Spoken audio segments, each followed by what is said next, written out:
Hello friends, நம்ம favourite சீரியலில் அடுத்து என்ன சுவாரஸ்யமாக நடக்குதுன்னு பார்க்குறீங்க.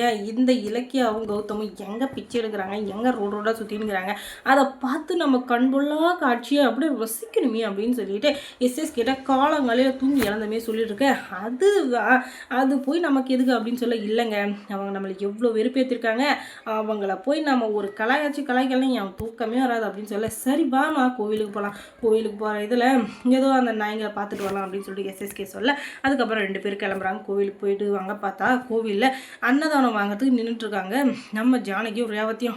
ரேவா, இதை தான் நான் எதிர்பார்த்தேன். உனக்கு ஒரு அல்ல கையா பிச்சை எடுக்கிறதுக்கு இப்படியெல்லாம் ஒரு உன் பையனும் மருமகளும் எங்கே போயிட்டாங்க, அடுத்த கோவிலுக்கு போயிட்டாங்களா அப்படின்னு சொல்லிட்டு பயங்கரமாக கலாய்ச்சிட்டு இருக்கேன். ஏய், வார்த்தையை அளந்து பேசு, எங்கள் நிலைமைக்கு காரணமே நீ தான். இந்த மாதிரி நிலைமையில் இருக்க எங்களை பார்த்து அசிங்கமாக பேசிகிட்டு இருக்கேன் அப்படின்னு சொல்ல, என்ன அசிங்கமாக பேசுகிறா, ஆட்டுக்குட்டியாக பேசுகிறேன், உங்களை மாதிரி ஆளுங்களுக்கெல்லாம் இதுதான் லாக்கி.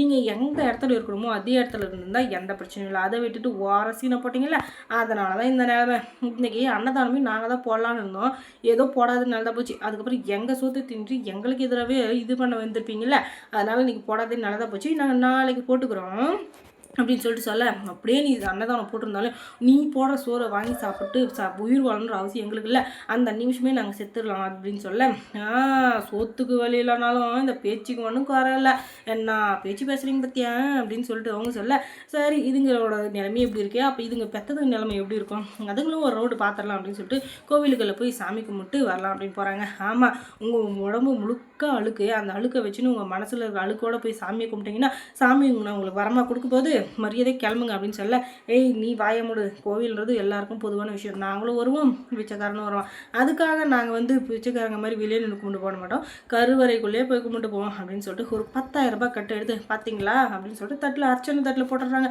அதை பார்த்து இவங்களுக்கு பணத்திமுறு தான் ஆடுது, என்ன பண்ணுறது ஆடின்னு போட்டோம் அப்படின்னு சொல்லிட்டு அமைதியாக இருக்காங்க. அதுக்கப்புறம் கோவிலேருந்து வெளியே வர, அதுக்கப்புறம் இதுங்க ரெண்டுக்குள்ளே எங்கேயாச்சும் வீடு தேடிட்டு அலைஞ்சிட்டு தான் இருக்குங்க. அதுவும் இந்த சென்னையை விட்டு அங்கே போயிருப்போதுங்க, அதனால் போய் ஒரு ஏதாச்சும் ஒரு சின்ன சந்தா பார்த்து போகலாம், அப்போ தான் அந்த சந்தில் வீடு தேடினுக்குங்க, இல்லை எங்கேயாச்சும் பிச்சை எடுத்துருவோங்க அப்படின்னு சொல்லிட்டு அந்த பக்கம் போனால் கரெக்டாக அந்த இடத்துல அவங்க இருக்கிறாங்க. அவங்கள பார்த்தா நம்ம கௌதமுக்கும் இலக்கியாவுக்கும் சரியான கோவம். என்னப்பா கௌதம், ரோடாக பிச்சை எடுக்க ஆரம்பிச்சிட்டிங்களா, ஏதாச்சும் தர்மம் வேணுமா அப்படின்னு சொல்லிட்டு கேட்க, அப்படியே நீ பிச்சை போட்டாலும் அதை கொண்டு போய் நாங்கள் சாப்பிட்ற அளவுக்கு நாங்கள் வக்கு இல்லாதவங்கள, எங்களுக்குன்னு கையில் ஒரு திறமை இருக்குது, எங்கள் திறமையை வச்சு கண்டிப்பாக நாங்கள் ஒரு நல்ல வேலைக்கு போய் நல்ல ஒரு லைஃப்பை செட்டில் பண்ணுவோம், அது வரைக்கும் நீ பொறுமையாயிரு, அதுக்கப்புறம் நாங்கள் பேசிக்கிறோம் அப்படின்னு சொல்லி இவர் சொல்ல, ஆமாம் நீ ரொம்ப அழகாக பெரிய இடத்துக்கு வருவேன், அதை நான் பார்க்கறது ஒன்று தான் குறை, போடாடே போடா, என்ன தான் தலைக்கீழ் தண்ணி குச்சாலும் என் லெவலுக்கெல்லாம் மறுபடியும் வர்றது எதிர்பார்க்கவே முடியாது.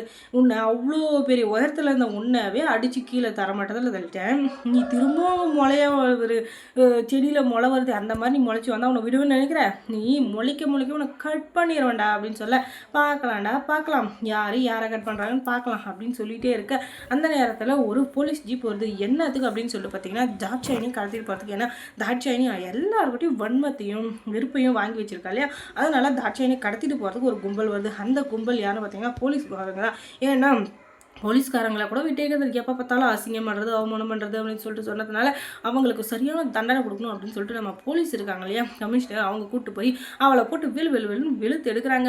ஏன்டி உனக்கு எவ்வளோ திமிரு இருந்தால் எல்லாரையும் அசிங்கப்படுத்தினுப்ப, உனக்கு பணம் இருக்குன்னா நீ உன்னோட வச்சுக்கோ, ஏன் மற்றவங்கள அசிங்கப்படுத்துற, நீ ஒரு நாளைக்காச்சும் லாக்கப்பில் இருந்து என்னன்னா உனக்கு இந்த வழி என்னன்னு புரியும், நீ பணக்காரியாக இருந்துப்போ என்ன வேணா இருப்போ, அதை பற்றி இது இல்லை, உங்கள்கிட்ட வேலை செய்கிறோட கையை எதுக்கு உடைச்சேன், அப்படி உடைச்சதுனால இப்போ அவன் ஹாஸ்பிட்டலில் இருக்கான், உன்னை என்கவுண்டரில் போட்டு தள்ளவும் விட மாட்டேன், இந்த மாதிரி எல்லாம் ஆணவத்தில் அழிஞ்சிருந்தேன், அதுக்கப்புறம் நீ கடைசி வச்சு ஜெயிலில் கழிதான் தெரிஞ்சுக்கோ அப்படின்னு சொல்லிட்டு அவளை போட்டு பொழந்து எடுக்க, அதுக்கப்புறமா ஹாஸ்பிட்டலில் இருக்கிறவனுக்கு ஒழுங்கு மரியாதையாக 10 லட்சம் இதுக்கு அபராதம் அவன் கொடுத்து, அதுவும் இல்லாமல் அவன் வீட்டுக்கு போகிற வரையும் அவன் கை கால் சரியாகிற வரையும் அவனுக்கு நீ தான் பார்த்துக்கணும் ஸ்பான்சர்ஷிப், அப்படி இல்லாமல் அவனை ரோட்டில் விட்டேன், அதுக்கப்புறம் அவனை தூக்கி ஜெயிலில் வைக்க கூட அஞ்ச மாட்டான் பார்த்துக்கோ அப்படின்னு சொல்லிட்டு பயங்கரமாக திட்டி விட்ருவாங்க.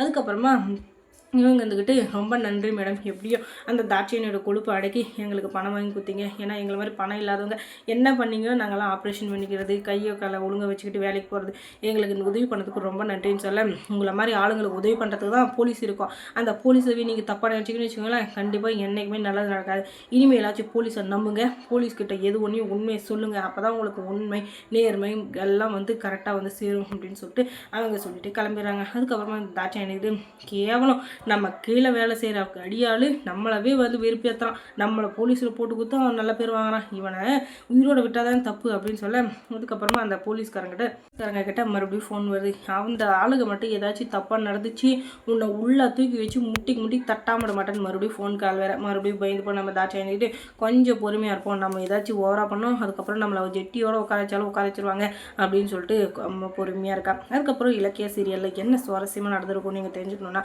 நம்ம சேனலை சப்ஸ்கிரைப் பண்ணுங்கள், அதோட பக்கத்தில் இருக்க அந்த பெல் ஐக்கானி கொஞ்சம் கிளிக் பண்ணி விடுங்க. தொடர்ந்து இந்த சேனலுக்கு சப்போர்ட் கொடுங்க. அதோட இலக்கிய சீரியலில் யார் யார் உங்களுக்கு பிடிக்கும் அப்படின்றத கமெண்ட்ஸில் சொல்லுங்கள். தேங்க்ஸ் ஃபார் வாட்சிங்.